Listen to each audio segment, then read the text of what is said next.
Namaste boys, this is your PK. Day 37 of learning Python. So ఈరోజు మళ్ళీ రెండు topic నేర్చుకుందాం.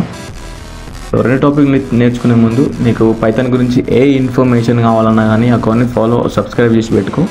ఎప్పుడైనా ఫ్యూచర్లో నీకే ఉపయోగపడుతుంది. సో ఇప్పుడు సెట్ కంపారిజన్లో మనం ఈజ్ డిస్జాయింట్ అనే ఆపరేటర్ ఎట్లా పనిచేస్తుందో చూద్దాం. బేసికలీ ఈజ్ డిస్జాయింట్ అనే ఆపరేటర్ రూల్ ఆర్ సింటాక్స్ ఏంటంటే, సో అది ఎట్లా పనిచేస్తుందంటే రెండు సెట్స్ మధ్యలో కామన్ వాల్యూస్ లేకపోతే ఆ రెండింటిని మనం ఈజ్ డిస్జాయింట్ అని అంటాం. సో మీరు ఇక్కడ కోడ్ చూస్తే సో ఏ ఉంది బి ఉంది, సో రెండింటిలో కామన్ వాల్యూ లేదు కాబట్టి మనకు అవుట్పుట్ అనేది ట్రూ ఇస్తుంది.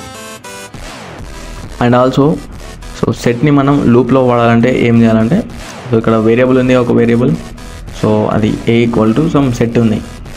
కింద ఫర్ ఐ ఇన్ ఏ అని వేరియబుల్ పెడితే మనకు అవి ఇటరేట్ అయ్యి మనకు లైన్ బై లైన్ అవుట్పుట్ అనేది వస్తుంది.